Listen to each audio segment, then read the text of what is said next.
भूत प्रेत इनके सामिप्य में आए और इनका स्पर्श पाया और सबका भाग्य जगा।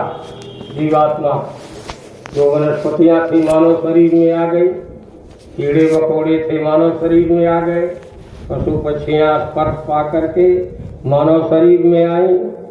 और दादा गुरु की जिसमें जिनका मथुरा में मंदिर है प्रेमियों, उनकी एक अहम भूमिका है जीवों के भलाई के लिए। जितनी है वनस्पतियों को छू करके, घास काटना तो एक बहाना था और कीड़े मकोड़ों पर चींटियों पर चल करके और जमुना में कुल्ला करके कुएं में अपना पानी से कुल्ला करके सारी जीवों को मनुष्य शरीर में कन्वर्ट किया है। नहीं तो वो कीड़ी वनस्पतियाँ थी 30 लाख बार कीड़े मकोड़े की शरीर में आती, 30 लाख बार पेड़ पौधा बनती, 27 लाख बार कीड़े मकोड़े बनती।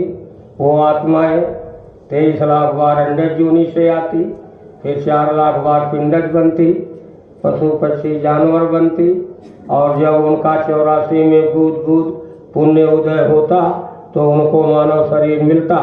काल भगवान की ऐसी व्यवस्था है। लेकिन महाराज जी ने, दादा गुरु ने इन सभी आत्माओं को छू करके काल के विधान को खंडित कर दिया और इतनी दया किया है कि वो सारी वनस्पतियाँ और कीड़े मकोड़े और पशु पक्षी जो दादा गुरु से स्पर्श हुए हैं सब मानव शरीर में आ गए।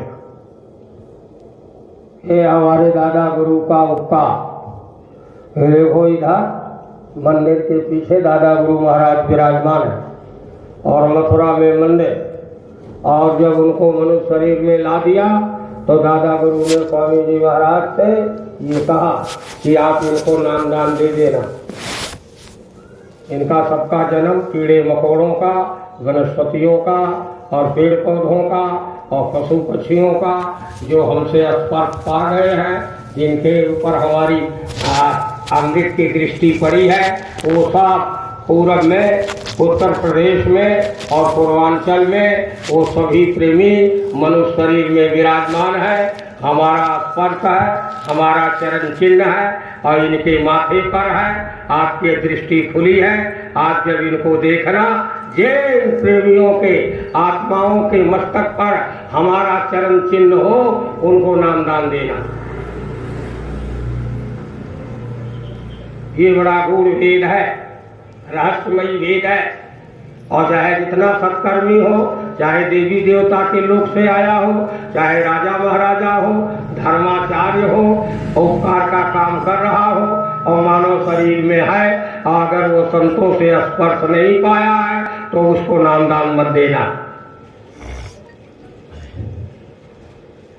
बड़ी गहराई से आप सुने। आज हमारी संगत में उथल पुथल क्यों है? आज प्रेम सदाचार खत्म क्यों हो गया? नफरत की आंधी क्यों चल रही है? सदाचार की होलिका क्यों जल रही है? झूठ फरे महत्वाकांक्षी धूर्त और चालाक लोग संगत में क्यों खड़े हो गए हैं? क्योंकि ये जड़ योनि से आए हैं।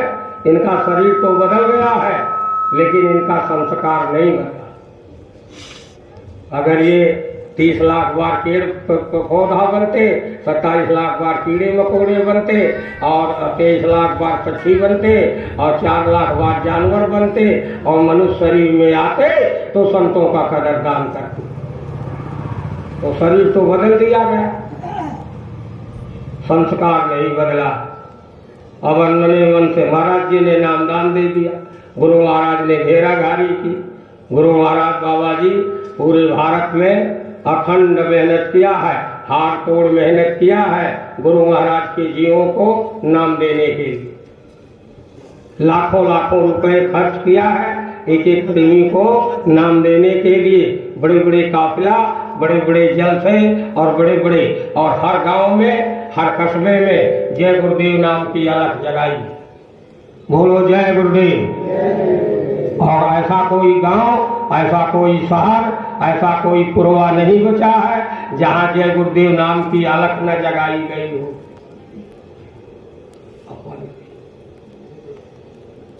और प्रभु के ज्ञान की ढोल न बजी हो। अब भी बज रही है। आज आपके छोटे से गांव में अभी लोग देखो खड़े होकर सुन रहे हैं। अभी संस्कार नहीं है। अभी इनके कर्म जो है कुछ ऐसे हैं जो बाधक बन रहे हैं। काल भगवान इनको आने नहीं दे रहे हैं। और जब तक साधु संग और नामदानी भजना नंदियों का के द्वारा इनका पुण्य नहीं बनेगा और इनका पुण्य नहीं बनेगा तो सद्गुरु नहीं मिलेगा।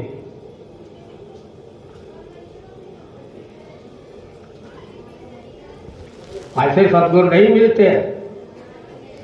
तुम्हारे घर आके मिल जाएंगे। हाँ, संस्कार हो तो घर भी मिल जाए, पुण्य हो तो घर में मिलते हैं, जंगलों में हो तुमको ढूंढते हैं। और पुण्य नहीं है तो तुम उनके करीब रहोगे, उनको नहीं पहचान पाओगे। पुण्य की सीढ़ी से संत मिलते हैं और संत की सीढ़ी से भगवान मिलते हैं। जब तक पुण्य नहीं बनेगा संत नहीं मिलेंगे। चाहे जितनी तुम पूजा पाठ करो, चाहे जितना तुम मतलब तपस्या करो, चाहे तुम जितना दान पुण्य करो, चाहे तुम जितना अखंड कर्म कांड करो, तुमको संत नहीं मिलेंगे।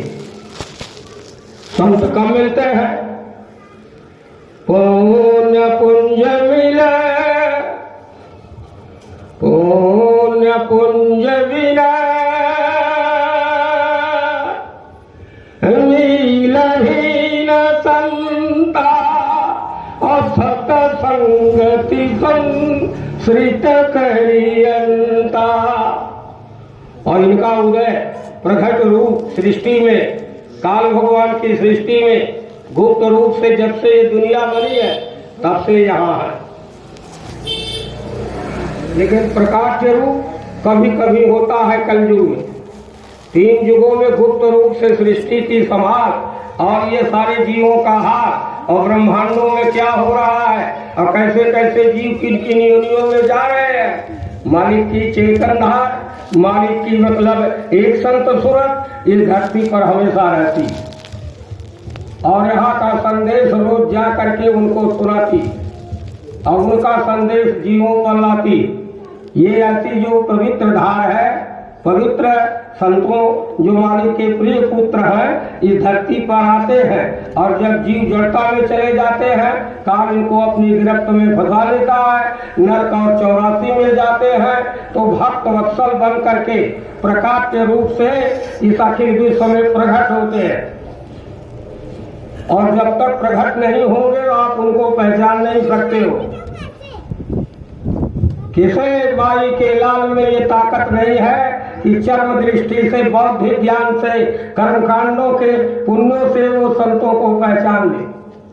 असंभव है, नहीं जान सकता है।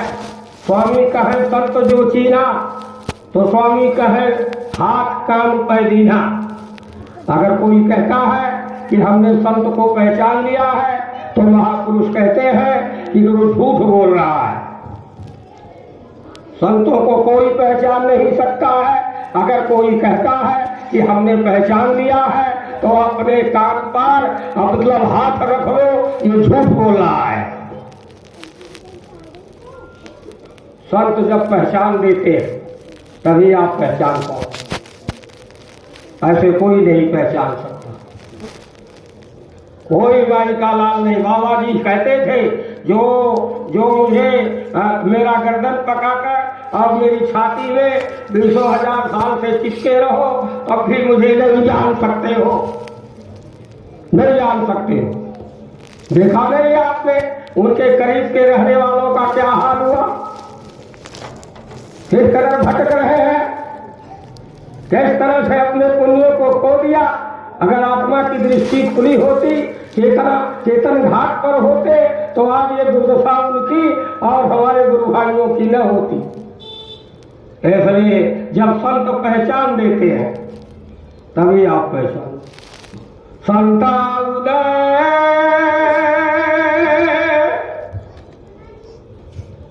संता सुखकारी अभी सुखा जीवी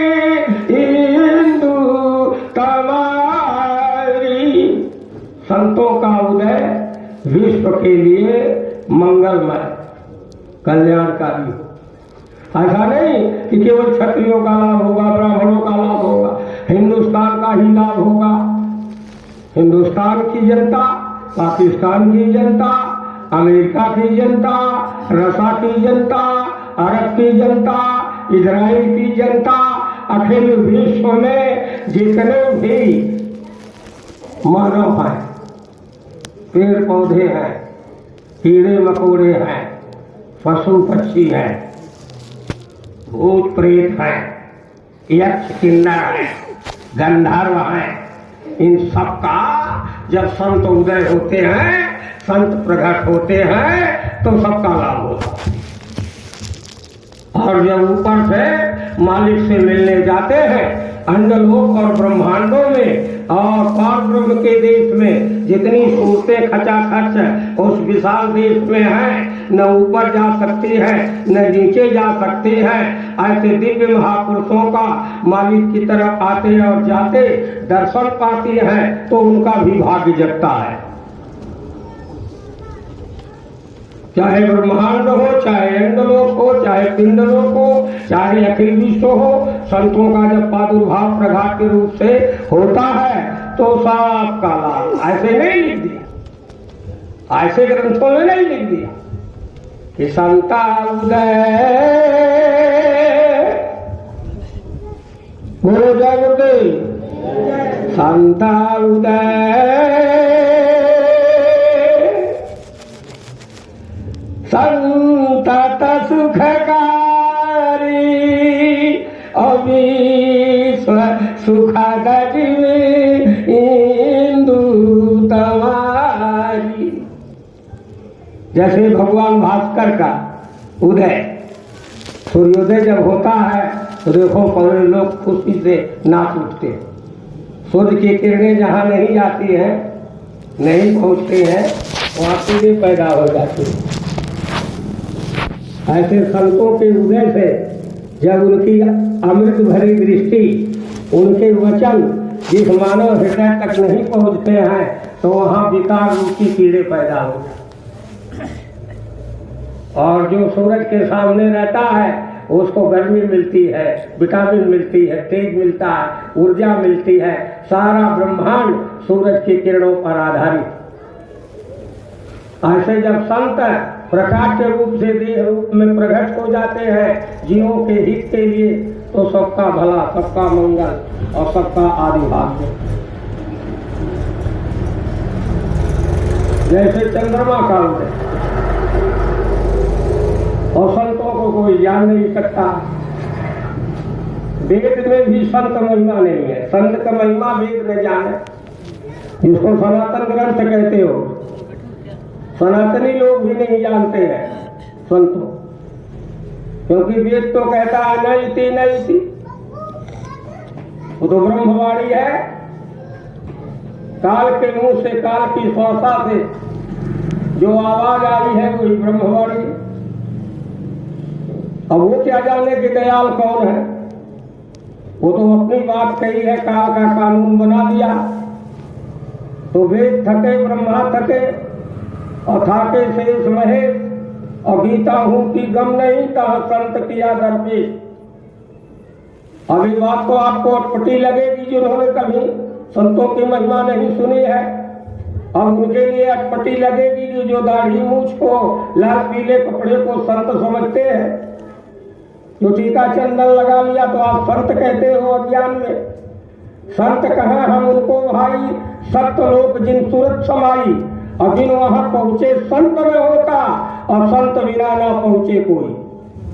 संत हम उनको कहते हैं जिनकी जीवात्मा सतलोक में जाकर सतपुरुष में अभेद हो गई है, निहनामी प्रभु में समा गई है, उनको संत कहते हैं।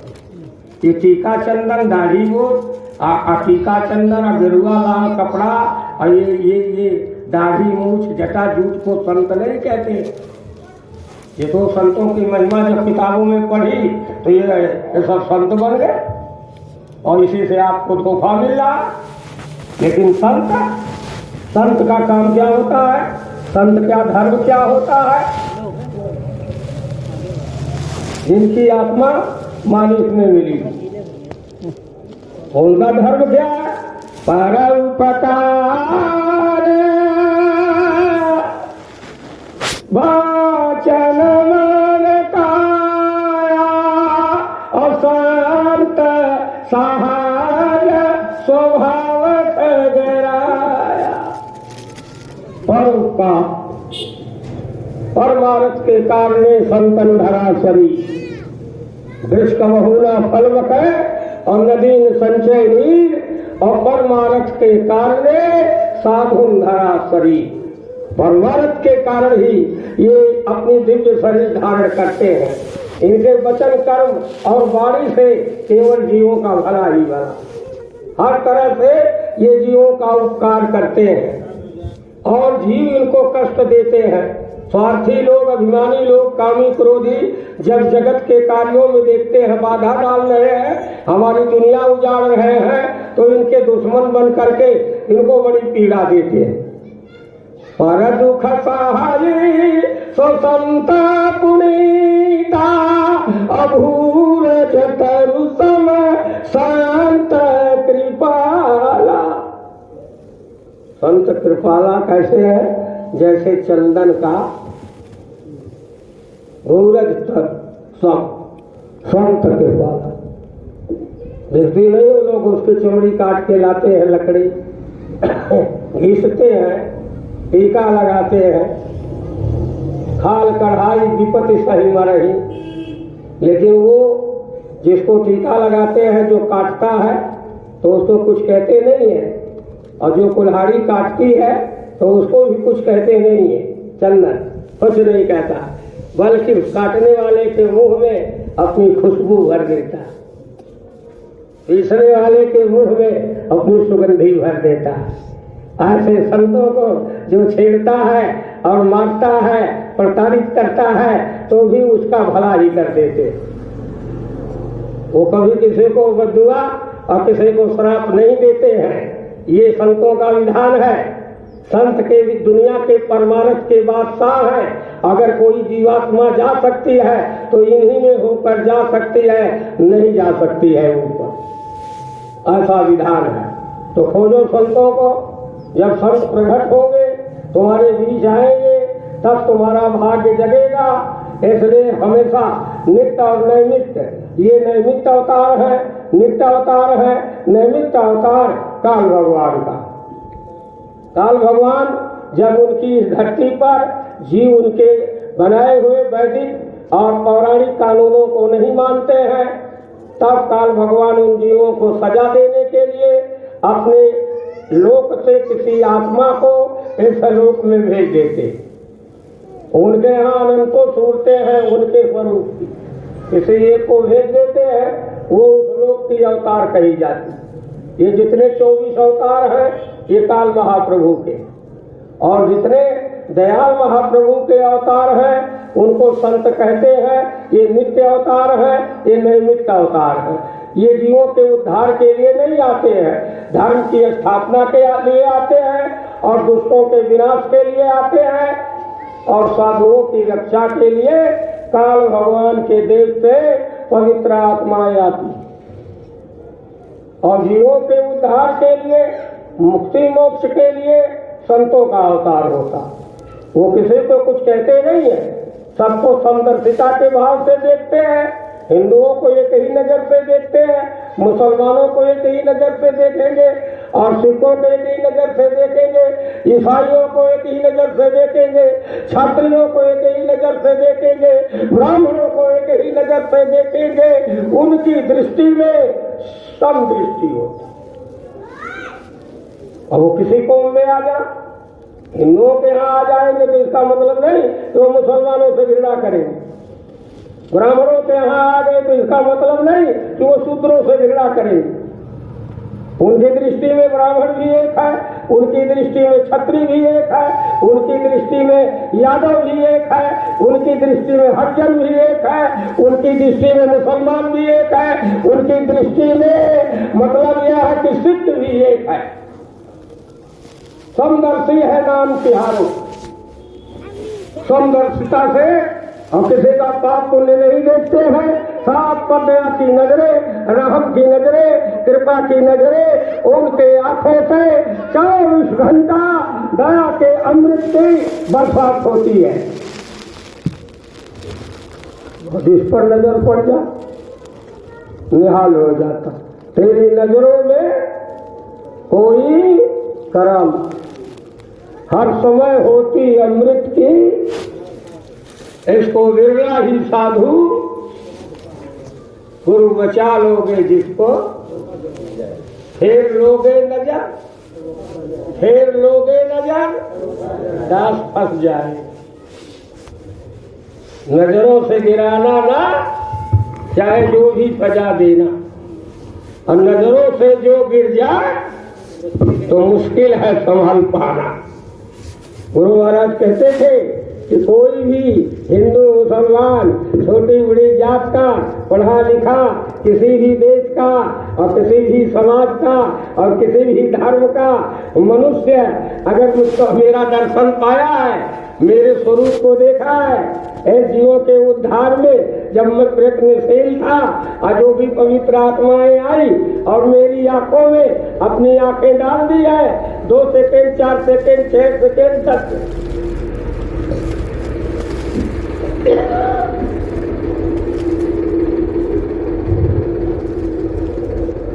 10 पे जो इनके सामने खड़ा हो करके अपनी आंखें इनकी आंखों में 10-20 सेकंड के लिए डाल दिया है, ऐसी दया, ऐसी लहर दया की उसके आंखों से हो करके अमृत जो है उसके अंतःकरण में उतर गया है, आत्मा तक पहुंच गया है कि ऐसा जीव, ऐसा मनुष्य कहीं भी होगा और किसी भी काल में होगा, किसी भी देश में होगा और जहां भी होगा, मालिक की याद में आज भी नाचता और कूदता होगा।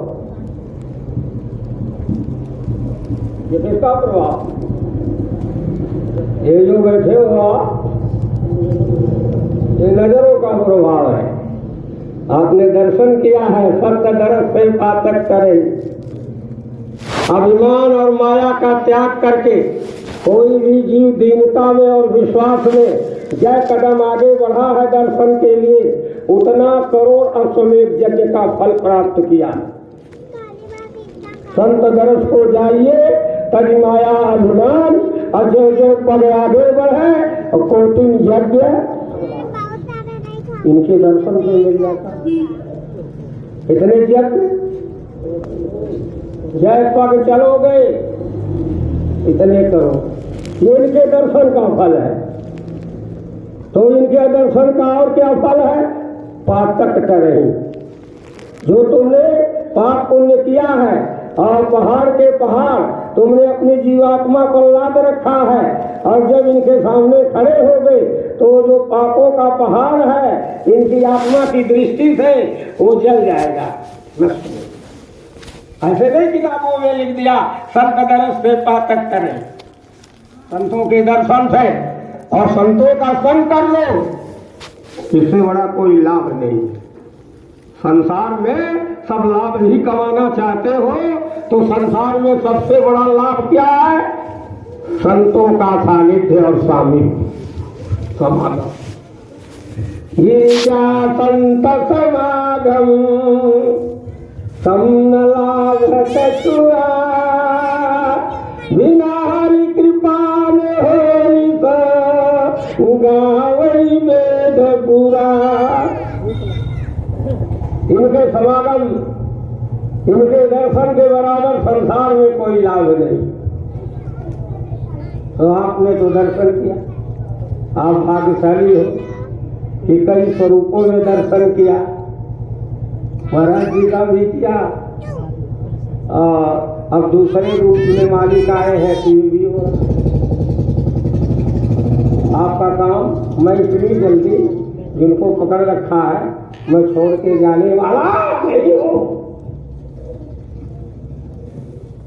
सिंह नहीं सतगुरु कहे केला फरे बात तेरिया से हमी रहा, ये चढ़े न दूजी बात। जिसको मैंने पकड़ा है उसको छोड़ूंगा। मेरी पकड़ है, ये मेरी महिमा है, मेरी शरीर का गुण है, मेरी शरण का प्रभाव है कि जो जीव आ जाएगा मैं उसको छोड़ूंगा। ये बोलो। और मेरे दर्शन का स्वरूप, मेरे यहाँ आओगे तो तुम्हें मिलेगा क्या?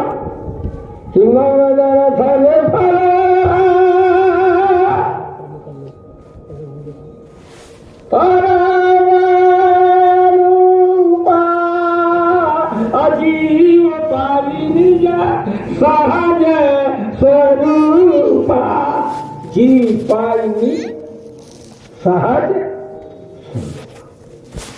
ये केवल दर्शन का कि आत्मा को अपने ही स्वरूप का बोध होने लगता है, मूल स्वरूप का बोध होने लगता है, आत्मा अपने स्वरूप की तरफ जाने लगती है। ये सद्गुरु के दर्शन का फल है कि जीवात्मा को अपने स्वरूप का, ऐसे तुम हजारों साल तपस्या करो, जीवात्मा अपने स्वरूप को नहीं जान पाती। करोड़ों दान पुण्य यज्ञ करो, जीवात्मा का स्वरूप नहीं झलकता है। लेकिन जिसमें मालिक प्रकट है और जो मालिक में अभेद हो गए हैं, उनका केवल दर्शन कर लो तो तुम्हारी जीवात्मा अपने स्वरूप को जानने लगती। ये लोगों इतने प्रेमी गए हैं और सबको अपनी आत्मा का ज्ञान है कि हमारी आत्मा का रूप क्या है, आत्मा इस शरीर में कहाँ बैठी है और वो कितनी सुंदर है। बहुत से प्रेमियों ने दर्शन किया। मालिक के पास जाते ही परमात्मा का चिंतन सभी आत्माओं को होने लगता है, परमात्मा की याद आने लगती है। उनके रोम रोम से ऐसे रूहानियत की धाराएं चलती हैं, पवित्र धाराएं चलती हैं, आँख से, हाथ से, मुंह से, वचन से। अब वो प्रसाद को छू देते हैं, स्पर्श से आपको दया दे दे, दृष्टि से दया दे दे, और पानी पी के चक्कर जूठन से आपको फायदा कर दे, भंडारे में रोटी खाकर उसमें मिला करके आपका फायदा कर सकते। चारों तरफ से जीवों के फायदे के लिए उनका तन मन हमेशा आपके वह मतलब फायदे के लिए व्याकुल रहता है कि हम इनको क्या कर दें कि इनका भला हो जा। और ये मैं इनके लिए बोल रहा हूँ, मेरा इसमें कोई स्वार्थ नहीं है। मेरा स्वार्थ तो ये है कि ये जीवात्मा जहाँ से आई है अपने पिता को जान ले, अपने सच्चे घर चली जा, इसके 84 छूट जा, इसका नरक छूट जा, दोजख की आग से बच जा, 84 की जीवनों से बच जा, जन्म मरण से बच जा, अमर अजर अविनाशी देश, सच्चे पिता, सच्चे प्रभु, सर्वशक्तिमान प्रभु के पास चले जा। इस लक्ष्य से घूम और कहीं तुमने इनकी वचन मान लिया और इनसे प्यार कर लिया, ए प्रभु भाई बहनों, पल भर में तुमको मालिक का दर्शन हो जाए। करोड़ों वर्षों तपस्या करने से जो दर्शन नहीं होता और इनकी मेहर हो जा तो पल भर में दर्शन होते।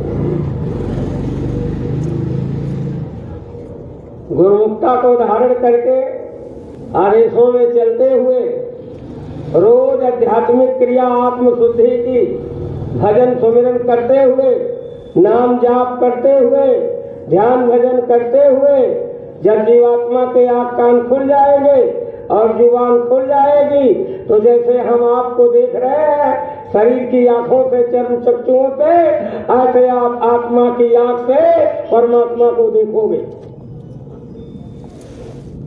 ये बढ़ चढ़ के नहीं बोला जा रहा है, ये कोई काल्पनिक बातें नहीं है। 10 करोड़ आदमियों की आत्माओं की आंख खोला है स्वामी जी महाराज ने और सबने चिदाकाश में जाकर अपने स्वरूप को देखा।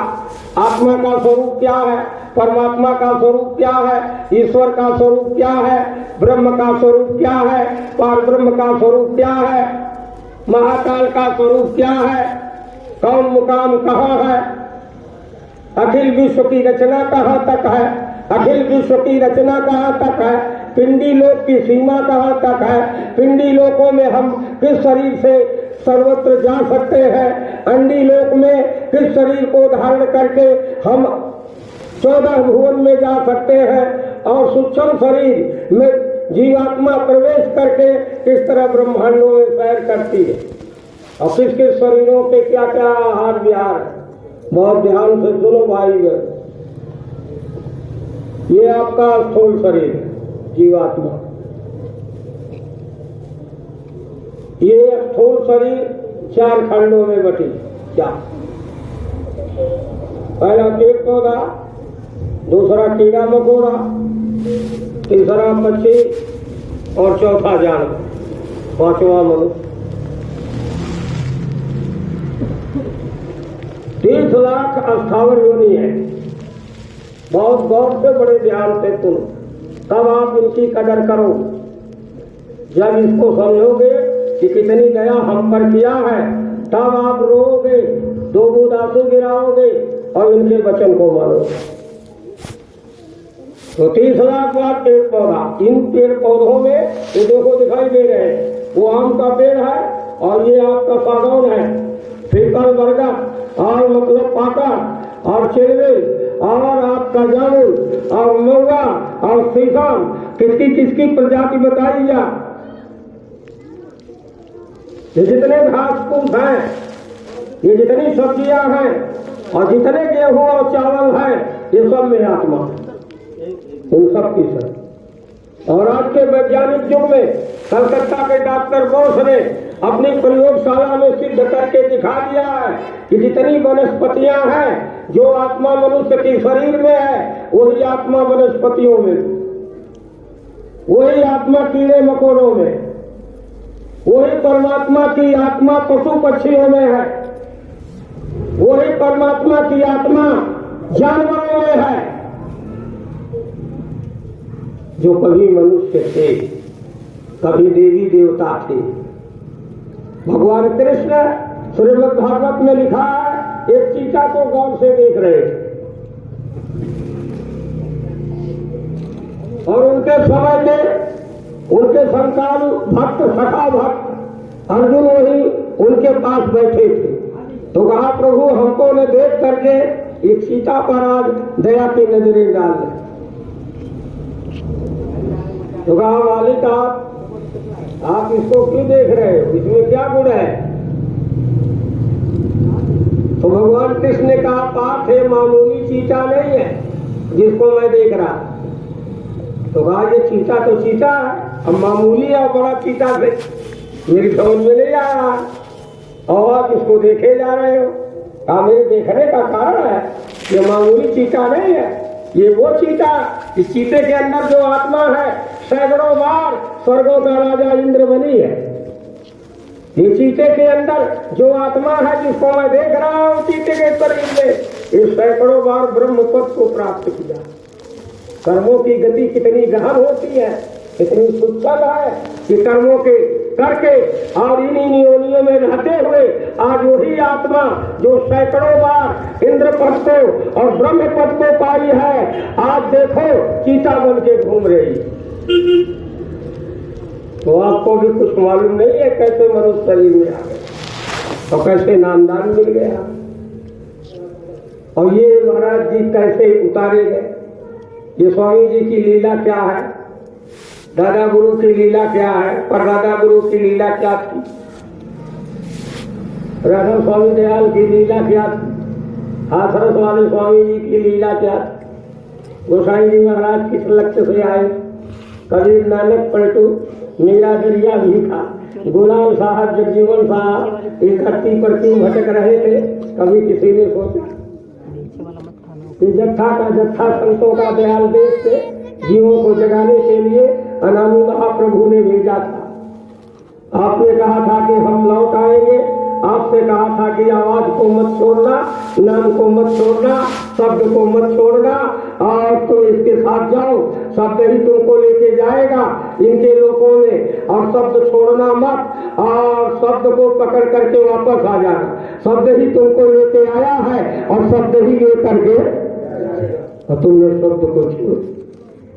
और रास्ता किसी भी शरीर में नहीं है, न कारण शरीर में रास्ता है, न सूक्ष्म शरीर में रास्ता है, न लिंग शरीर में रास्ता है, न पशुओं के शरीर में रास्ता है, न पक्षियों के शरीर में रास्ता है, न कीड़े मकोड़ों के शरीर में रास्ता है, न वनस्पतियों के शरीर में रास्ता।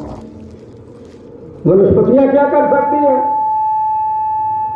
उपकार तो कर सकती, सत्कर्म तो कर सकती है, लेकिन भजन नहीं। ये सत्कर्म करने का अधिकार है वनस्पतियों। देखो क्या कर रहे, जो तुम्हारी भौतिक उन्नति का हलाहल विषय है, जो भौतिक विकास कर रहे हो, 4 पहिया गाड़ी से आ रहे हो, मोटर लेके जा रहे हो, हवाई जहाज से उड़ रहे हो, चमकीले रास्ते पर जा रहे हो, इसके पीछे एक जहर निकल रहा है, विष निकल रहा है। प्रकृति का जो दोहन कर रहे हो, उसके पीछे एक जहर छोड़ रहे हो, और वो जहर से पाप का घड़ा भर गया है, अब फूटने जा रहा। उस जहर को ये पीते हैं, कार्बन डाइऑक्साइड को पीते हैं मिर्च, और उसको डाइल्यूट करते हैं, अमृत पैदा कर रहे हैं ऑक्सीजन। तुम्हारी गंदगी को, तुम्हारे प्रदूषण को, हवा विष को, वृक्ष की शरीर में आत्माएं इसको खा करके, इसको हजम करके तुम्हारे सबके लिए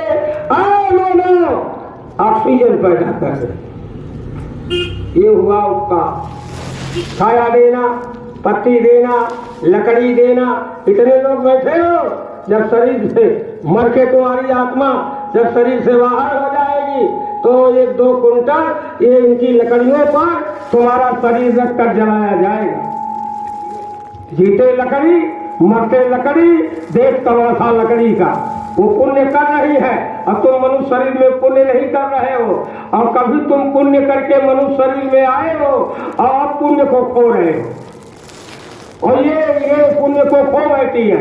तो कहा भगवान ने इन आत्माओं को जेल खाने में बंद किया है कि तुम्हारा पुण्य से मानव शरीर मिला था, अब पुण्य नहीं रह गया है, अब पाप तुमने ज्यादा किया है, तो नरकों में जाओ, सड़ो गलो, काटे जाओगे, जलाए जाओगे, तो तुम्हारा पाप खत्म हो। पुण्य है तो फिर पौधा बनो, पुण्य पैदा करो, कीड़ा मकोड़ा बनो, पुण्य पैदा करो, पशु पक्षी बनो, पुण्य। जब 84 लाख योनियों में तुम्हारा पुण्य का घड़ा भरेगा, तब हम तुमको मनुष्य शरीर देंगे। ऐसे नहीं मिलता है जो तुम समझते हो फिर मिल जाएगा। तब हम करुणा कर दे ही इस देत बिन हेत सने ही। बड़ी करुणा करके, बड़ी दया करके ईश्वर बड़ी कृपा करता है। काम भगवान की बड़ी दया होती है, कृपा का साधन सूख जाता है, बड़ी तब आपको मनुष्य शरीर मिलता है। क्यों? कि इस मनुष्य शरीर से रास्ता है अपने घर जाने, और किसी शरीर में ब्रह्मा का भी शरीर है, विष्णु का भी शरीर है। बड़े ध्यान से सुनो और इसको हजम करो अपने, और सबको सुनो कि विष्णु नहीं जा सकते, अविनाशी दे, उनके शरीर में रास्ता काल भगवान ने नहीं दिया है। शिव नहीं जा सकते, ईश्वर नहीं जा सकते, ब्रह्म नहीं जा सकते, पर ब्रह्म नहीं जा सकते, महाकाल नहीं जा सकता। लेकिन मनुष्य शरीर में बैठी आत्मा वो अपने घर जा सकती है। बोलो जय गुरुदेव। ये मनुष्य शरीर कितना महान है, ये कितना अधिकार में आप है। बड़े भाग मानुष तन पावा, अकोट जन्म जब भटका खाया, और तब तन दुर्लभ तुमने पाया। अब आपको दिखा मत हो, अचेतो छिन छिन भक्ति कमाओ। गुरु सेवा से भक्ति कमाई, और तब ये मानुष दे ही पाई, और या दे ही को सुमिरय देवा, और सो दे ही कर गुरु कर सेवा। इसका सुमिरन कौन करता है? हे बहनों, हे भाइयों, तुम जिस शरीर में बैठे हो, इसकी देवी देवता ब्रह्मा विष्णु महेश और ईश्वर भी कल्पना करता है कि हम मनुष्य शरीर में जाएं, क्योंकि हमारे शरीर में रास्ता नहीं है, इसीलिए अवतार लेता। क्योंकि हम जिस शरीर में बैठे हैं वो उच्चम शरीर, उस शरीर में रास्ता नहीं है। ईश्वर ध्यान कर सकते हैं, लेकिन उनकी आत्मा के शरीर शरीर में रास्ता नहीं है कि वो ब्रह्म पद और महाकाल और सतलोक चले जाए। ब्रह्म भी नहीं जा सकते हैं, वो ब्रह्मांडों के बीच में है, मध्य में है। अशेष महेश गणेश ये तो नीचे स्थान पर है, कोई गुदा चक्र पर है, कोई इंद्री चक्र पर है, कोई हृदय चक्र पर है, कोई कंठ चक्र पर है। तो शेष महेश गणेश रहे सब नीचा और ब्रह्म अवतार ब्रह्म रहे नीचा। कुल इसका सबसे है ऊंचा, आपके आत्मा का कुल सबसे ऊंचा है। और लाज किया तो मन के कुल की और शुद्ध बुद्ध बोली अपने घर की।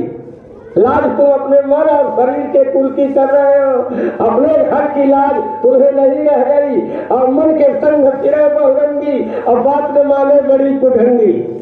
मन के संग और इंद्रियों के संग ये आत्मा मतलब ये अपना प्रकाश फैला रही है, ये बहुरंगी और कुरंगी आत्मा अब इसके साथ ये पाप से सम गई, अपना तेज खो दी है। न इसको अपने कुल का पता है, न अपने पिता का पता है।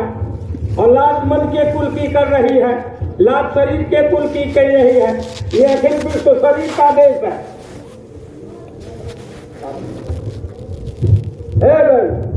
ये आत्मा का देश नहीं है, ये शरीर का देश। इसको जिस्मानी देश कहते हैं। ये पिंड है, ये झाड़ और झाकर है, उलझ पलझ मर जाना। पिंड देश में ये शरीर से यही से जब आत्मा बाहर जाएगी तो ये शरीर धड़ाम से गिर जाए। और इसी मिट्टी में, वायु में, आकाश में पंचभौतिक मसाला मिल जाए। एक सुई के नोक के बराबर यहाँ से कोई चीज तुमने जो इकट्ठा किया नहीं ले जा सकती। शेर के महाराज जी सुना रहे, अरे किसको बटोर रहे हो, और मिल जा और मिल जा और मिल जा, और में लगे हो तुम्हें नहीं रह जाओ। ये जीवात्मा को जगाने के लिए मिला है, ये अपने प्रभु के पास पहुंचाने के लिए मिला। मनुष्य उच्चतम से उच्चतम रूहानी पद प्राप्त करने के लिए मिला।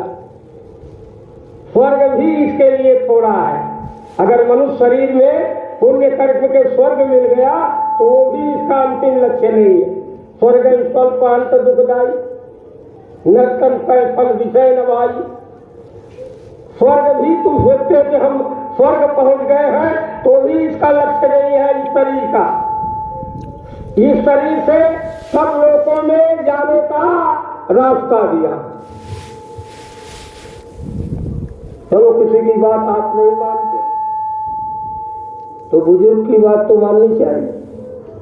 सबसे बुजुर्ग महात्मा कौन है इस धरती पर? काकभूषण जी महाराज गुरु जी से कह रहे हैं कि मेरे सामने 27 कलप जीता है और मैंने सबका विनाश होते हुए देखा, लेकिन मेरा विनाश नहीं। तो 27 कल्प की उम्र कितनी है? तो आप लगाओगे तो आपका दिमाग फेल हो जाएगा। कितने दिन से काकभूषण जी महाराज जिंदा है? 4 युगों की एक चौकड़ी, 72 चौकड़ी का एक मनु और 14 मनु का एक कल्प। एक कल्प में ये सारी दुनिया बिगाड़ दी जाती है। 27 कल्प बीत चुका है, 28वां कल्प चल रहा। और तब के महात्मा जी है काकभूषण जी। गरुड़ जी को शंका हो गई। त्रेता युग में नैमित अवतार राम का हुआ और उनको सर्फबाण में मेघनाथ ने सर्फबाण में बांध दिया, नाग फांस में। अब जितने देवी देवता थे व्याकुल हो गए, इसकी तोड़ किसी के पास नहीं थी। हनुमान जी और नारद जी ने अनुय विनय करके गरुड़ जी को मतलब देवलोक से जमीन पर उतारा। कहा प्रभु संकट में है, आप इनकी रक्षा करो। अब वो आए तो उनको घमंड हो गया कि प्रभु से बड़ा तो मैं हूं। अब ये घमंड की बात है, जो काम प्रभु नहीं कर सके हमको करना पड़ा। अब जो तुम सगुण ब्रह्म की उपासना कर रहे हो और काम तुमसे करा देंगे तो तुमको घमंड हो जाता है कि बाबा जी से ज्यादा हम भक्त हैं। वैसा घमंड आ गया, इसे को शंका कहते हैं। यही शंका हो गई और इस शंका को लेकर के शिव के पास गए तो शिव ने कहा महामोह उपजाऊ तोरे, अपने सगुण भगवान पर जो नर शरीर में आया है और उसमें शंका हो जा तो वो जल्दी जाने वाली नहीं है। जैसे देखो कि भाइयों में शंका हो गई है, कोई जिंदा लिए घूम रहा है बाबा जी को, कोई उज्जैन में एक अखाड़ा लगाए। सगुण भगवान में शंका, अपने प्रभु में शंका, तो कहा वे जल्दी नहीं जाएगी तेरी। हे गरुड़ जी, तू शंकालु भक्त है और शंका पतन की जननी है, शंका विनाश की जननी है। अगर तुमने गुरु महाराज के साथ अगर तुमने बहुत पुण्य किया है, भजन किया है और हुजूर महाराज में शंका कर लो तो तुम्हारा 30-40 साल का पुण्य उसी दिन खत्म हो जाए। ये हो जाता, शंका से विनाश होता। अब तुम शंका कर रहे हो, अब बहुकाल करी सत्संगा तब हुई है संशय भव भ्रंगा। अब तो तुमको बहुत दिन सत्संग की जरूरत है ऐसे शंकालु भक्तों को, तब ये शंका जाएगी। खग जाने खगही का भाषा अता से उमा गुप्त कर रखा। एक तो दूसरी बात ये भी थी, ये पक्षी था और कोई पक्षी सुजाका हो जब उसको अपनी भाषा में समझावे तो भाषा बुद्धि का विषय है और भाषा से बुद्धि की समझ में आ जाता है, तब इसको चेतना है। तो देखो इधर भेज दिया ब्रह्मा ने कहा हमारे पास भी नहीं। शिव जी ने कहा तुम्हारी शंका हम भी नहीं ठीक कर सकते। तो इनकी शंका कौन ठीक करेगा? ये जो जगह जगह मतलब नैमिषारण्य में और उज्जैन में अखाड़ा लगाए। गरुड़ जी की तो ये हाल है, उन्हीं के वाहन उनसे बड़ा हो गए, उन्हीं के सेवक स्वामी हो गए। स्वामी को नाम दान देने को कहा है, हम स्वामी जी हैं। अभी चेतन घाट पर आत्मा का स्वरूप नहीं देखा। ऐसे मनमुखों की मनचली फिलासफी, ये गुरुमुख फिलासफी को क्या जाने। ये मन चले फिरे लोग मानव अहंकार में डूबे, क्रोधी और लालची, ये साधना तो किया नहीं, चेतन स्वरूप को जाना नहीं, इंद्रियों के घाट से उठे नहीं। और स्वामी जी स्वामी अपना नाश, प्रेमियों का नाश, उनके बच्चों का नाश, उनका मुंह काला और जो देख रहा है उनका मुंह भी काला। अब वायुमंडल बन के घूम रहे, आपको दिखाई नहीं दे रहा। सुनाई फैसले सुनो मानो, अगर गुरु में शंका हो जा तो तुम्हारे सारे पुण्य कर्म नष्ट हो जाएंगे। अगर गुरु में शंका हो जा तो तुमने जो भी 10-20 साल गुरु महाराज के साथ गुरु भक्ति किया है, अगर गुरु में शंका हो जा तो सारा तुम्हारा पुण्य और भजन उसी क्षण नष्ट हो जाता है। जीरो पर आ जाते हो, जीरो पर। यही हुआ तो तिवारी जी बहुत ठीक है। मूड़ी हिला दी, अब मूड़ी हिला दिया, तुम्हारा गया, चला गया। तुम्हारे बैंक में जो भजन का धन था और तुमने कह दिया तिवारी जी ठीक है और महाराज जी ड्राइवर है, सही बात है, तो तुम्हारा सारा भजन निकल गया, सब खत्म हो गया, जीरो पर आ गए हो। तुम्हारी बुद्धि भटक गई है, अज्ञान के अंधेरे में गोता लगा रही। देखो काकुसंडी जी कह रहे हैं, काकुसंडी जी महाराज कह रहे हैं, आप बहुत बुजुर्ग हैं, गरुड़ जी कह रहे हैं कि आप हमको एक बात बताइए। कई प्रश्न किया है लेकिन हम तो एक प्रश्न को आपसे आगे रखें। कौन सा प्रश्न पूछ रहे हैं काकुसंडी जी से गरुड़ जी? कि प्रथम ही नाथ कहवति धीरा और सबसे सुंदर कौन शरीरा। हे बुजुर्ग महात्मा, हे ऋषिकार, हे तत्वदर्शी महात्मा, हमको पहला हमारा प्रश्न है कि सबसे सुंदर कौन शरीर है? देवी देवताओं का शरीर है कि ईश्वर का शरीर है कि ब्रह्म का शरीर है कि कारण शरीर है कि सूक्ष्म शरीर है कि लिंग शरीर है? कौन सी शरीर सबसे सुंदर? तो उन्होंने कहा बहुत अच्छा प्रश्न किया गरुड़ जी, आप संतालु तो हो लेकिन जीवों के हित में तुमने अच्छा प्रश्न किया। उनका रोम रोम गदगद हो गया। कहा भूषणी जी महाराज, कहा धन्य हो गरुड़ जी, बहुत अच्छा प्रश्न किया। सबसे सुंदर किसके शरीर है? अब देखो क्या बता रहे हैं आपके रामायण में, उत्तरकांड में गोसाई जी महाराज जी। रामायण आप घर घर में पढ़ते हो, अब उसको खोल करके फिर से पढ़ो। आप नशे में पढ़ते हो, भांग खाकर शराब पीकर काम करो। ये रामायण कामी क्रोधी और लोगों को नहीं सुनाना चाहिए। ये न सुनावे कामे क्रोधी जे न भजे सचराचर स्वामी, अतिद्रोही न सुनावे कब हो जब निपत्ति हो जग आज। जिनका दोबारा जन्म हो गया है सदगुरु के शरण में जो भजन कर रहे हैं, अगर इनका कोई द्रोह करता है समाज में तो उसको रामायण न पढ़ने देना। गुरुमुखों का जो विद्रोह करता है, द्विजन्मा का जो विरोध करता है, अगर समाज में उसको रामायण पढ़ने का अधिकार नहीं है। आपका भूषणी जी जिसने लिखा है वो पाबंदी लगाई है, तुम चाहो पढ़ो, उसके लिए क्या कर सकता है? उसने तो कहा ये न सुनावे कामय क्रोधी जे न भजे सचराचर स्वामी, अतिद्रोही न सुनावे कबई असुरपत निपति हो जब जब। साक्षात इंद्र भी हो अभिद्रोही है और आत्मा का द्रोही है और सत्संग नहीं करता है तो उसको रामायण न कहने का न सुनने का अधिकार है। पाबंदी लगाई गई। तुम जो पढ़ते हो ये श्रद्धा संबंध नहीं न संतन के साथ, अतिन को मानस आगम है अति नहीं न प्रिय न गुना। जिनको श्रद्धा और विश्वास और संतों का संग नहीं है, सत्पुरुषों का संग नहीं है, वो रामायण को न पढ़ सकते हैं न समझ सकते हैं। उनको पढ़ने का भी अधिकार नहीं। लेकिन अब गरुड़ जी से जब तक भूषणी जी महाराज ने ये उत्तर दिया कि अब सबसे दुर्लभ कौन सी शरीर है, तो देखो क्या बता रहे। वो तो कौवा के शरीर में है, लेकिन अपने शरीर को नहीं बता रहे कि हमारी उत्तम है। इसके शरीर को नारा समय ऐसा नहीं, नारा समय ऐसा नहीं, कवन अजीव चराचर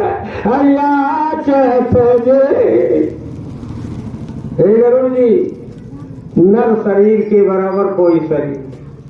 कौन सी शरीर? जोर से बोलो। सबसे सुंदर कौन शरीर है? ये शरीर नहीं है, ईश्वर का शरीर नहीं है, ब्रह्म का शरीर नहीं है, पशु पक्षियों का शरीर नहीं है। सबसे दुर्लभ नर सम अपना। इसकी याचना कौन कर रहा है? नर शरीर की देवता। देवता 35 करोड़, 9 करोड़ दुर्गा, 10 करोड़ शंभु, ये सब याचना कर रहे हैं परमात्मा से कि हमको मनुष्य शरीर दे दो। ये मान देव शरीर में और ब्रह्म की शरीर में और सूक्ष्म शरीर में रहने वाली आत्माओं की आत्म वेदना को समझो। आत्म पुकार है कि हे मालिक हमको नर शरीर दो, तो आपको मिली। और देवता सुर नर मुनि जन याचक जय, सुर नर मुनि जन याचक जय। किसकी याचना कर रहे हैं तू? मनन करने वाले मनस्वी ऋषि किस शरीर की याचना कर रहे हैं? मन जैसे आप इसकी देव दुर्लभ शरीर या देही को सुमिरन देवा तो देही कर हरि के सेवा। इसका सिमरन देवता करते हैं क्योंकि उनके शरीर में सिमरन का रास्ता नहीं है, दरवाजे बंद है और इस शरीर में खुला है। ये क्यों उत्तम है? स्वर्ग नरक अपार ध्यान से सुनिए आप। स्वर्ग नरक हरे वारी निसेनी अज्ञान विराग भगति सुख देनी। ये शरीर से स्वर्ग में जा सकते हो जीते जी, ऐसा रास्ता है अंदर से। निसेनी माने सीढ़ी, सीढ़ी लगी है सब लोगों में जाने का। जैसे इस घर पर जाने के लिए तुम सीढ़ी घर में बना लेते हो और घर के ऊपर चढ़ जाते हो, ऐसे मनुष्य शरीर में हर लोगों में पहुंचने की सीढ़ी है, रास्ता है। और कितनी शरीर है ये बोलो, स्वर्ग कहाँ कहाँ का रास्ता है, ध्यान से सुनो। स्वर्ग और नरक का भी रास्ता इसे मनुष्य शरीर में। तुम सीधे नरक जाओगे अगर भोग भोगते हो, विलासता में, शराबों में, कबाबों में, अगर दुराचारों में अपनी आत्मा की शक्ति को मन इंद्रियों से लगा करके रसों के रसिया और विषयों के चटोरा बनो तो तुम्हारी आत्मा सीधे नरक में जाए। स्वर्ग नरक अपवर्ग निसेनी। अपवर्ग स्वर्ग के ऊपर का लोग, जिसको वैकुंठ कहते हैं, ब्रह्मांड कहते हैं, जहां वहां विष्णु रहते हैं, वहां भी स्वर्ग ज्ञान। स्वर्ग नरक अपवर्ग निसेनी ज्ञान पद, ओंकार पद, कैलाय परम पद, विराट पद पर भी परमात्मा के ये जीवात्मा के अंदर सीढ़ी है, ये जा सकती है। और भक्ति का सहारा लेकर के, संतों का सहारा लेकर के ऐसा रास्ता मालिक ने दिया है, सतलोक और नरु महाप्रभु के पास भी ये जीवात्मा जा सकती है। अब समझा दिखा पर उड़ा देते हो रामा, कभी चिंतन नहीं किया। सारे गनार का पार निसेनी ज्ञान विराग भगति सुख देनी। ये सभी सुखों की खान है, सृष्टि की सरताज है, रचना का सिरमौर है, इस अखिल विश्व की रचना की चोटी पर मानव है, ये नर नारायणी देही है, ये असरफुल मखलूकात है। ईसाई कहते हैं कि रब की शकल, परमात्मा की शकल और मनुष्य की शकल मिलती जुलती है। रब ने मनुष्य की शरीर को अपनी शकल में बनाया है, ये विशेषाधिकार है। तो ऐसा सुंदर शरीर पा करके तुम दुखी हो। सीधे केवल एक रास्ता पकड़ रखा है नरक का, काम क्रोध मद लोभ नाथ नरक का संग। नरक का रास्ता क्या है? काम आ गया तो रिश्ता भूल जाते हो, क्रोध आ गया तो लड़ाई करते हो, कत्ल आम करके जेलों में जाके सजा भोग रहे। लोग जड़ चीजों के पीछे तुम्हारी सूरत को झूठे जग में जी ललचाकर असल वतन को छोड़ दिया। लोग पाप का बाप बन गया है। लोग तुम्हारी खोपड़ी पर बैठकर आत्मा के साथ गंदा से गंदा काम करा रहा है। मोह को जड़ संसार में जकड़ रखा है। अहंकार तो जीवात्मा का और परमात्मा से तुम्हारी दूरी बना लिया। काम क्रोध मद लोभ नाथ नरक कैफल। सारी 99% आबादी केवल नरक के रास्ते मनुष्य शरीर में जा रही। सर्वाधिकार प्राप्त करते हुए 1% आबादी दिव्य लोकों की तरफ इस अधिकार को समझ करके अपना काम नहीं बना रही। और सतलोक और अनामी धाम की बात को छोड़ो, वहां तो दशमलव में भी नहीं लोग जा रहे, -पॉइंट है। कई करोड़ों में एक जीव शायद अपने घर की तरफ सदगुरु की दया लेकर जा रहा। ऐसा उच्चतम से उच्चतम रूहानी पद प्राप्त करने के लिए, भगवान को पाने के लिए, श्रेष्ठ साहूकार बनने के लिए नहीं, राजा महाराजा बनने के लिए ये मनुष्य शरीर नहीं दिया गया था। ये भगवान को पाने के लिए मनुष्य शरीर दिया गया था। साधन धाम मोक्ष कर द्वारा पाई लगे पर लोक सवारा। ये तन का फल विषय न भारी और स्वर्ग स्वल्पांत दुखदारी और न तन पाल विषय मन देही पाप सुधा के सट पिछले ही ताई कबो भर का है न कोई भूल जागर है परस मन को। आकर चार खान 84 जोन भ्रमती जीव अविनाशी और कब हो कर करुणा न दे और इस सदेत बिन हेत करे। कभी कभी दया करता, अब की नहीं तो फिर कभी नहीं, अब की नहीं तो फिर ऐसा नर्तन न तुमको मिलेगा कभी, और नर्तन भी मिला तो गुरु पूरा मिलेगा नहीं। ये बाबा जी तुमको बार बार मिलेंगे, ये महाराज जी बार बार। नर्तन तो सतयुग में भी मिलेगा और त्रेता में भी मिला है और द्वापर में भी मिला है, लेकिन गुरु नहीं मिले, इसलिए 84 में चले गए। मान लो नर्तन भी मिल गया तो गुरु नहीं मिलेंगे, और गुरु भी मिला तो पूरा न गुरु पाओगे ध्यान अब भी न दोगे तो पछताओगे पा चुके जितनी सुविधा न फिर पाओगे पा चुके जितनी सुविधा। गुरु भी मिल जाएंगे, कोई अंधा गुरु मिलेगा, कोई बहरा गुरु मिलेगा, कोई मतलब देवी देवताओं के लोक वाला गुरु मिल जाएगा, कोई ईश्वर लोक वाला गुरु मिल जाएगा, कोई शक्ति लोक वाला गुरु मिल जाएगा और कोई पारब्रह्म के, लेकिन पूरा गुरु नहीं मिले। और जब तक गुरु मिले ना साचा, जीव का काम नहीं हो। सतवां गुरु सत शब्द लखावा, जहाँ के जीव तहाँ पहुँचा। जीव को घर पहुँचाने वाला गुरु तुमको नहीं मिले।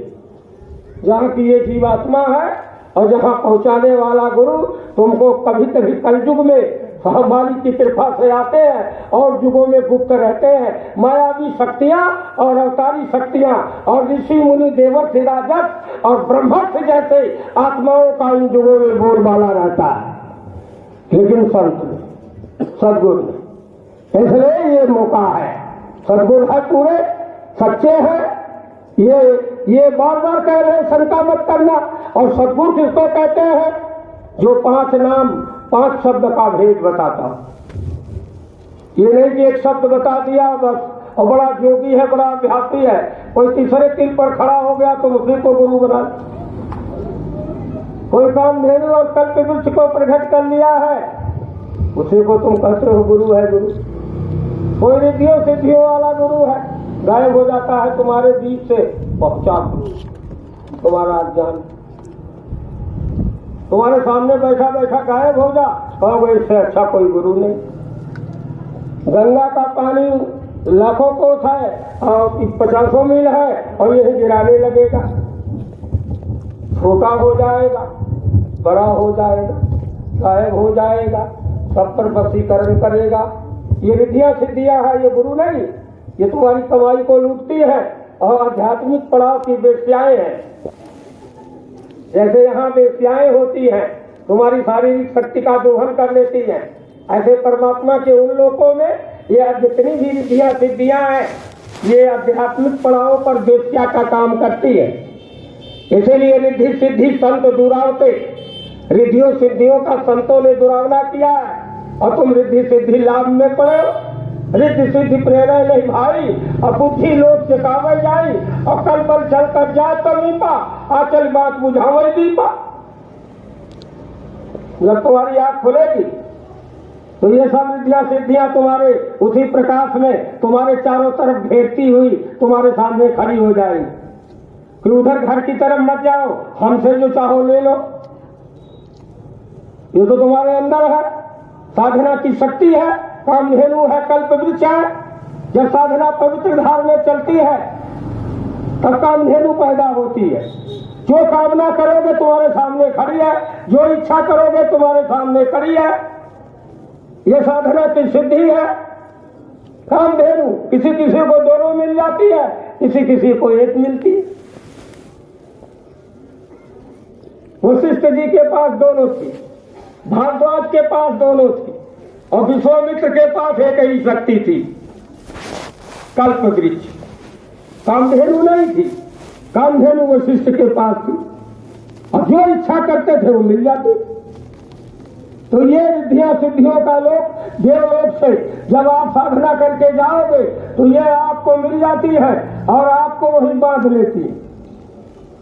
तो रिद्धि सिद्धि पर थूके स्वर्ग का सुनहरी, पलटू चाहे भगत को ऐसी मता हमार, और संत न चाहे मुक्ति को नहीं पदारथ चार। नहीं पदारथ चार मुक्ति संतन का चेरी, नहीं पदारथ चार मुक्ति संतन का चेरी। और रिद्धि सिद्धि पर थूके स्वर्ग का सुनहरी, पलटू चाहे भगत को ऐसा मता हमार, संत न चाहे मुक्ति को नहीं पदारथ। न धर्म चाहते हैं, न अर्थ चाहते हैं, न काम चाहते हैं, न मोक्ष चाहते हैं। भक्ति मांगते हैं, भक्ति करते हैं, छुटाए मेरे प्राण गुरु जी सदा मांगो ये। भक्ति करत बिन यतन प्रयाता और संस्कृत मूल विद्यानाता। हर भगत सुगम सुखदाई अकोस मूड न जाए तुम्हारी। कौन ऐसा मूड इंसान है जो कामधेनु को त्याग कर गरहिया की पूजा करे? गरहिया के पूजने में लगे हो, कामधेनु का बहिष्कार कर रहे हो। इसलिए भाई बहनों, यहाँ से देखो, इधर हमारी तरफ सब लोग गौर से, यहाँ से रास्ता आया। इस मानव मंदिर में आत्मा कहाँ बैठी है? यहाँ। इधर देखो, इधर ये नासिका का अग्रभाग और भ्रुकुटी का मध्य भाग, जहां ये इतनी माताएं हैं विदिया लगा रखी है। देखो गौर से, ये जहां विदिया लगाए हैं, इस शरीर में जीवात्मा जो ईश्वर की अंश है, जो तुम हो, वहीं बैठे हो।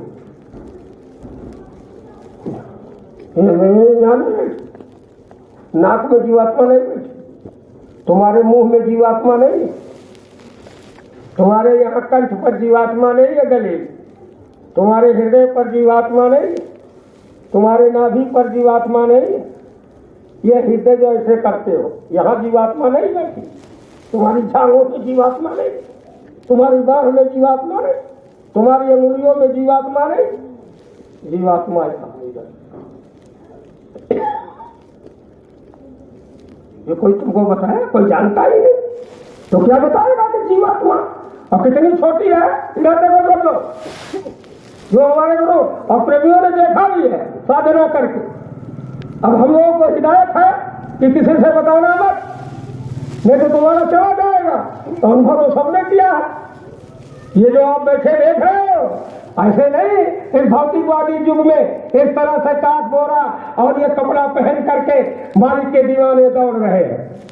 इनको ज्ञान हुआ है, इनका काम हुआ है, इन्होंने आत्म साक्षात्कार किया है, ये ईश्वरदर्शी बैठे हैं, ये ब्रह्मदर्शी बैठे हैं। ये अपनी साधना में लगी। अब हिदायत है कि किसी से बताया नहीं। ऐसे अगर बताने लगे तो एक एक प्रेमियों का रामायण और गीता बन जाएगी आध्यात्मिक अनुभवों का। इसलिए गुरु महाराज ने कहा, यहाँ बैठी है जीवात्मा, यहाँ विरुक्ति के मध्य में, विरुक्ति के मध्य में जहाँ जीव का वास और शब्द अनाहत होता है, सुनो लगा कर ध्यान। यहाँ और जितनी छोटी है, ये बाल का बाल देख रहे हैं, इसके अरबों टुकड़े कर दिए। ये जमीन का एक बालुका का कण और इसके अरबों टुकड़े कर दिए जाए, इससे छोटी जीवात्मा है। उसमें कितना प्रकाश है, उसमें रोशनी कितनी है, उसमें लाइट कितनी है? देखो सुनो, 1000 से ज्यादा सूर्य का प्रकाश, ये वाला सूर्य, ये जो उगा हुआ है, 1000 सूर्य का प्रकाश अगर एक जगह इकट्ठा कर लिया जाए तो आत्मा के प्रकाश की बराबरी नहीं कर सकते। अब बताओ, एक नन्ही सी आत्मा में इतना प्रकाश कैसे छिपा है? ये कल्पना करो बुद्धि से। इधर इसको आपको सोचना है और इसी शरीर में बैठी है। षोडश भानु हंस का रूपा, जो ब्रह्म का स्वरूप है, उदीमान सूर्य है सुबह का, उससे 16 गुना प्रकाश इसी जीवात्मा में है। ये सूर्य का नहीं, ब्रह्म के प्रकाश से 16 गुना ज्यादा इसी आत्मा का प्रकाश है। जब आत्मा अपना प्रकाश देखती है तब कहती है, अहम ब्रह्मास्मि। जब अपना स्वरूप देखती है, अपनी शकल देखती है, तब आत्मा सिंहनाद करती है, गर्जना करती है, अहम ब्रह्मास्मि, मैं ही ब्रह्म हूं, दूसरा कोई नहीं। आत्म अनुभव सुख सुप्रकाशा। चलो आओ गुरु के चरणों में, गुरु के चरण कमल में आत्मा का प्रकाश है। चरण कमलों में वो रोशनी है, वो प्रकाश है जो आंखों के पीछे जला हुआ है।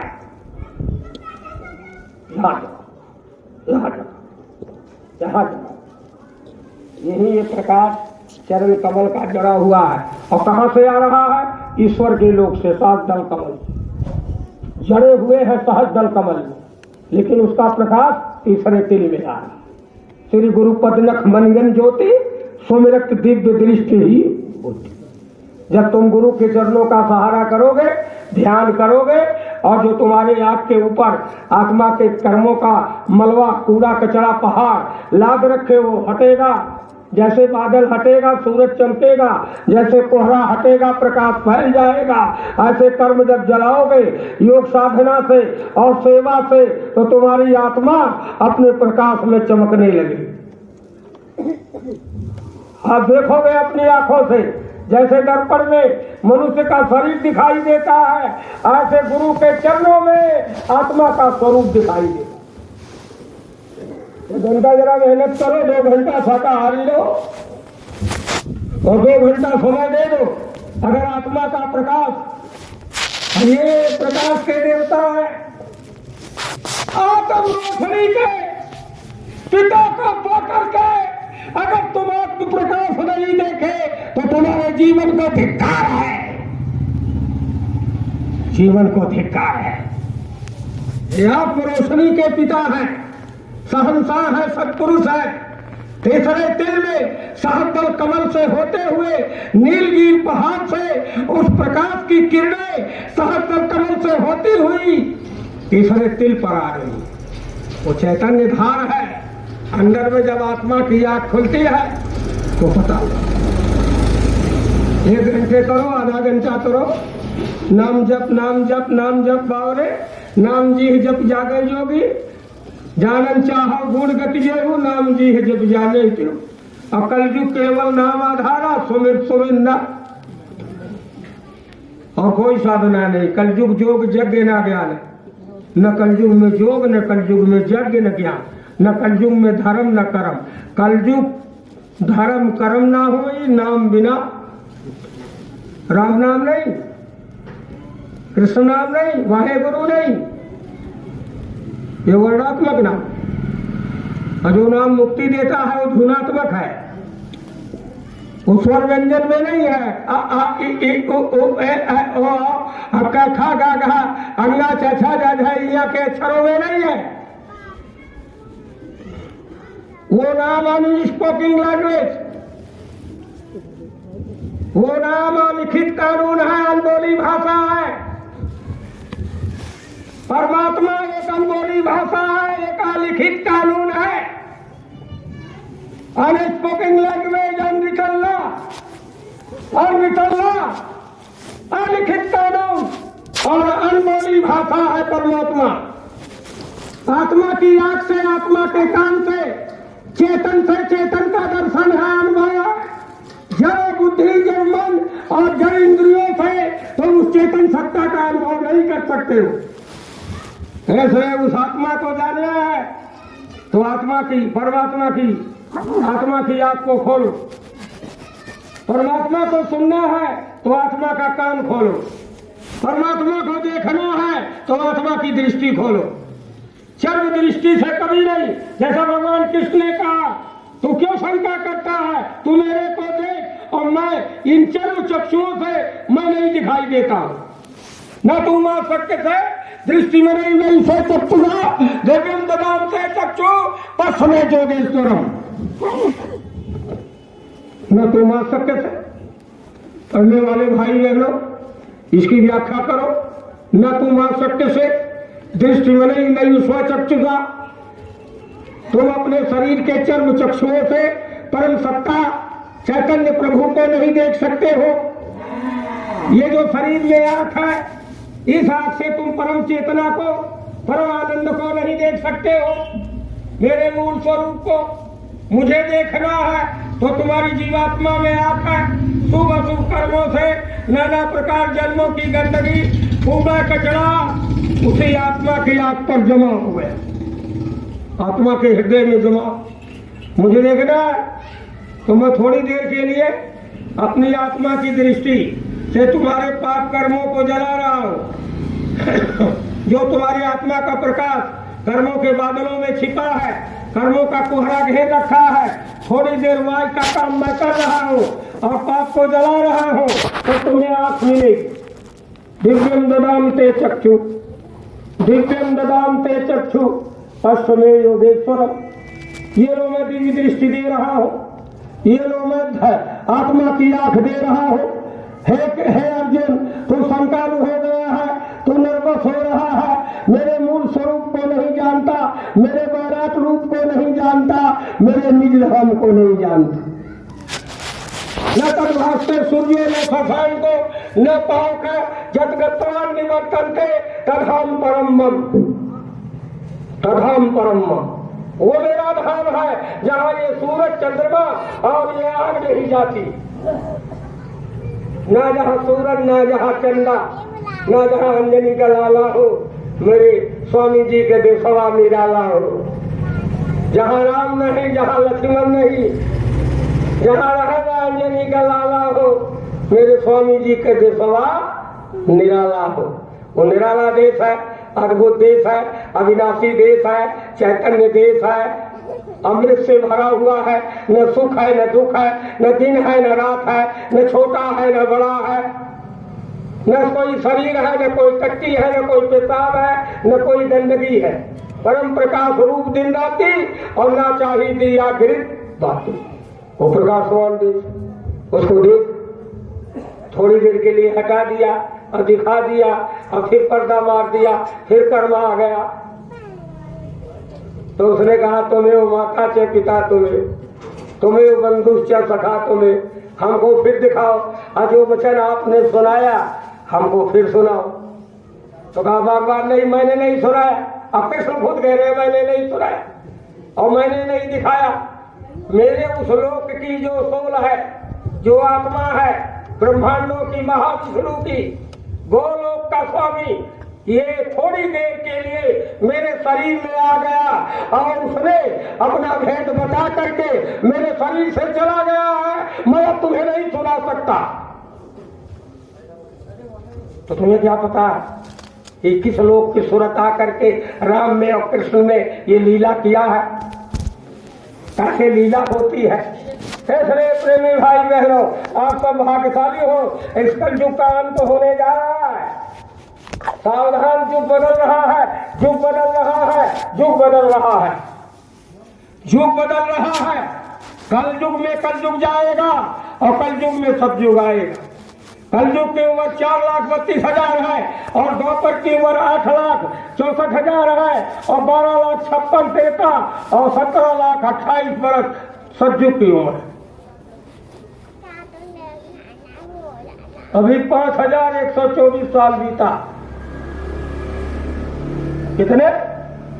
5। एक भी चरण नहीं बीता। और ये पाप कलयुग के अंत में होना चाहिए। ये शुरू में हो गया, ये बाल्याकाल में ही रोगी हो गया और पाप का घड़ा भर गया और विनाश की संभावना बन रही है। ये हर युगों में गया है। सतयुग, त्रेता, द्वापर में भक्तों को परेशान किया है। एक महात्मा ने इसको श्राप दे दिया। त्रेता युग में एक महात्मा को योग भ्रष्ट कर दिया है। जब उनको मालूम हुआ ये कौतुक कलयुग का है, तब उन्होंने उससे कहा कि हे कलयुग, मैं तुम्हें श्राप देता हूँ, जब तुम्हारा समय आएगा तो तुम 5,000 में खत्म हो जाओगे और 1,000 के लिए तुम्हारे ही युग में सतयुग प्रवेश करेगा। कितने दिन के लिए? जिसको महात्मा सूरदास जी लिख रहे हैं, सहस्र बरस लग सतयुग व्यापै और सुख कई दिशा फिरे और सूरदास या हर कई लीला तारे नहीं।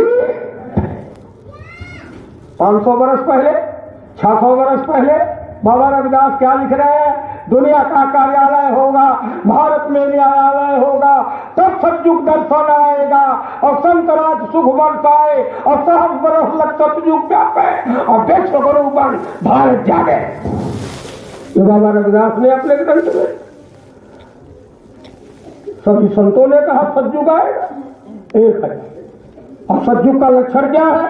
सब योगी और सब विज्ञानी अकर हर ध्यान करें भाव। सब योगी होंगे, सब विज्ञानी होंगे, सब अंतर्दृष्टा होंगे, दिव्य ललाट होंगे, ज्ञानी होंगे, विज्ञानी होंगे। रोज जाएंगे, रोज आएंगे, रोज स्वर्ग जाएंगे, रोज वैकुंठ जाएंगे, रोज हत्या के लोग जाएंगे, ईश्वर धाम जाएंगे, ब्रह्म के पास जाएंगे, सतलोक जाएंगे और रोज आएंगे, रोज आएंगे।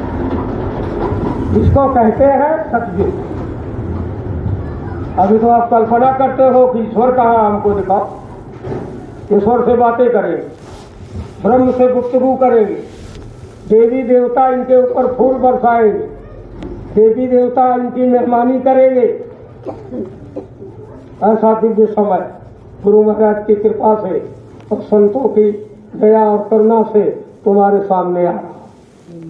बस खड़े हो जाओ और शाकाहारी बन जाओ, सदाचारी बन जाओ और आध्यात्मिक गुणों को विकसित करो। बस शाकाहारी नहीं रहोगे तो कलयुग समेट लेगा। खाई बना दिया है, पाप का घड़ा भर गया और उसमें आप गिरोगे, चाहे जितने विद्वान हो, जितने भौतिकवादी हो, जितने रुपया युद्ध बना लिया है, ये सब बम और बारूद और अणुबम और परमाणु बम, ये सब के सब छोड़े जाएंगे तुम्हारे ऊपर। अभी पूर्व में नरसंहार होगा। हमारी बात सुनो भाई बहनों, लखनऊ के आसपास के सभी प्रेमियों, ये गुरु महाराज ने संदेश दिया है कि पहले पूर्व में नरसंहार होगा। पानी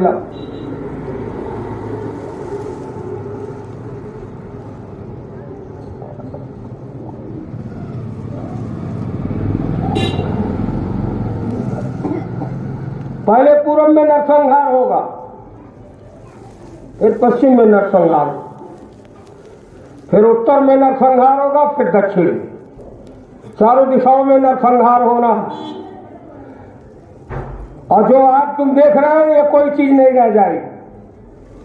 आज वर्तमान की जो चीजें देख रहे हो इसमें कोई चीज नहीं रह जाएगी, कोई सोच नहीं रह जाएगी, कोई संस्कृति नहीं रह जाएगी। जैसे त्रेता और द्वापर में हुआ, सारा विज्ञान नष्ट कर दिया जाएगा। और जब ये सुनो इधर पूरा पश्चिम से, स्वामी जी ने कहा है बदबू बढ़ेगी, पूरा पश्चिम से इतना आदमी मरेगा, लाशें सड़ जाएंगी, दुर्गंध उठेगी और उत्तर दक्षिण में खूब धटकेगी, तब लाखों पर लाखों का होगा न क्या। सुने तो जाओ संदेशा हमारा और दिल में हमारे दर्द है तुम्हारा, हमने तुम्हारे लिए जलसे रचाए और गली गली में खूब पर्चे बनो। ये जलसा किसने किया? प्रेमी ही तो कर रहे हैं। आप सबका भला हो जाए, आप सब चेत जाओ, आगे आफत आ रही है। अरे आगे करना मेरा काम है और मानो न मानो ये आपका काम है। आपको आगाह किया जा रहा, आपको चिताया जा रहा, ये गुरु महाराज का काम। मानो न मानो, अर्जी हमारी, मर्जी आपकी, एक भी चीज नहीं रह जाएगी जो आज वर्तमान में है। और जब सारे विश्व के लोग, चंडी इधर देखो, चंडी मसाल लेकर के निकल गई है, एक हाथ में लूका है, एक हाथ में तलवार। ये जो स्वामी जी शरीर में थे तभी आपको आगाह करेगी। वो क्या करेगी? सारे मुल्कों का रुपया खा जाए। कोरोना क्या? ये 7 तरह का स्वरूप बदल बदल के आ रहा है। अब तक विश्व के किसी वैज्ञानिक ने इसका पता नहीं लगा पाया। न इसकी कोई दवा है, न इसकी कोई फैक्ट्री बनी। तुम्हारा विज्ञान एक छोटे से कीटाणु के आगे बौना सिद्ध हो गया। तुमने एटम बम, परमाणु बम तो बना लिया, दुनिया को नाश करने के लिए, लेकिन एक बीमारी का कीटाणु नहीं ढूंढ पाए और न उसकी दवा बना पाए। तुम कितने बौने साबित हो गए। तुम्हारे इस वैज्ञानिक रिसर्च पर और वैज्ञानिक गुमान पर कोरोना एक करारा तमाचा है प्रकृति की तरफ। कितने लोग मर गए, कोई बचा पाया? योगी को कोरोना, अखिलेश को कोरोना, मोदी को कोरोना, सबको लग गए। अभी चाइना में देखो दिमाग फैला है और चाइना का राष्ट्राध्यक्ष अपना मुंह नोच रहा है और मुंह चुरा के भाग रहा है। सारा अणु बम, रासायनिक बम और परमाणु बम चला के कोरोना को मार दे। केवल मानव को बनाने के लिए, नष्ट करने के लिए रासायनिक और जैविक हथियार बना रखा और वहां तो हल्का मचाए। 2 महीना तुम घरों में अपना मुंह बंद करके और छुप करके टट्टी और पेशाब तुम लोगों ने किया। कौन सी बीमारी है? चंडी है, चंडी सारा विश्व को अर्थ का दलदल बना देगी, फिर पिलपिला बना देगी, को खा जाएगी। आर्थिक मंदी आएगी, अर्थ का दलदल बनेगा और फिर बनेगा पिलपिला। ये बैठे बने करोड़पति ये कौड़ी कहना रह गई है। तुमने जो पैसा जमा कर लिया है सावधान रहना, आगे एक ऐसा समय आ रहा, 1 लाख रुपए में 20,000 भी ये सरकारें रो करके देंगी। 80,000 तुम्हारा डूब जाएगा। ऐसी स्थितियां बन रही है। बैंक दिवालिया हो जाएंगे, विश्व युद्ध हो जाएगा, सारे बैंक लूट लिए जाएंगे। जो बैठे बने करोड़पति वो कौड़ी कहना रह गई है। क्या बनेगा? अर्थ का दलदल। और फिर पिलपिला बनेगा। पिलपिला, पिलपिला समझ रहे? एक दलदल होता है और एक होता है पिलपिला। पिलपिला में जो चला गया वो निकल नहीं पाता, दलदल से तो निकाल लिया जाता, लेकिन पिलपिला तो दोबारा नाश होना है। पहले धान खाए, फिर अन्न खा दी। ग्लेशियर जिस तरह से पिघल रहे हैं। एक बात और सुनो ध्यान से, समय हो रहा है, हम बहुत जल्दी में आपको सब बता दे रहे हैं। और थोड़ा ये शहरों में पढ़े लिखे लोगों के बीचों में लगाओ सबके न्यूज जो, और सबके सामने ये पार्लियामेंट है, विधानसभा है और बुद्धिजीवी है, इनके सामने आगे भविष्य में जो विनाश होने जा रहा है और इनके बचाव का रास्ता क्या है बताना जरूरी है, बताना जरूरी है। ये किष्किंधा का कपितल ही लंका की नींव हिलाएगा और जय और विजय बाद में होगी। पहले तो महाप्रलय होगी। शंका हटाए, डंका बजाए, लंका पे चढ़ जाओ वीरों।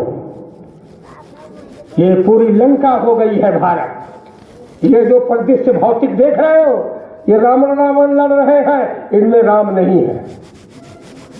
ये रावण का युद्ध हो रहा है, रावण रावण लड़ रहे हैं। ये जितनी पार्टियां हैं इसमें एक भी राम नहीं है, सब रावण रावण लड़ रहे हैं। कौरव कौरव लड़ रहे हैं, कौरव कौरव लड़ रहे हैं, पापी पापी लड़ रहे हैं। एक भी उसमें धर्मात्मा नहीं। अब रावण को रावण से लड़ा दिया जाएगा और अपने प्रेमियों को एक किनारे से लेके निकल जाएंगे, निकल जाए। ऐसा रास्ता बनाया जा रहा। अब घबराओ मत। पूर्व का नरसंहार, पश्चिम का नरसंहार और जब चाइना के साथ और 9 मुस्लिम राष्ट्र मिल करके अर्धरात्रि में भारत पर आक्रमण करेंगे, भारत पर तुम्हारे ऊपर आक्रमण होगा। 8 मुस्लिम राष्ट्र और चाइना साथ में, भारत कीटाणु बम पाकिस्तान चाइना का देकर फेंक देगा आपके। दिल्ली, कलकत्ता और मद्रास की महानगरियों से भगदड़ मचेगी। 1 रुपए की दवा 100 रुपए में नहीं मिलेगी, अन्न का दाना नहीं मिलेगा। लाहौर, कराची और दिल्ली तक लाशें ही गिरी पड़ी रहेंगी। लाशों पर लाशें, न हिंदू जला पाएगा न मुसलमान जला पाएगा। 1 रुपए में, 1000 रुपए में तुमको 1 रोटी मिलेगी। 1000 क्या खाओ? क्या खाओ? एक रास्ता तक। ऐसे करुणा पंप की बटन दबाए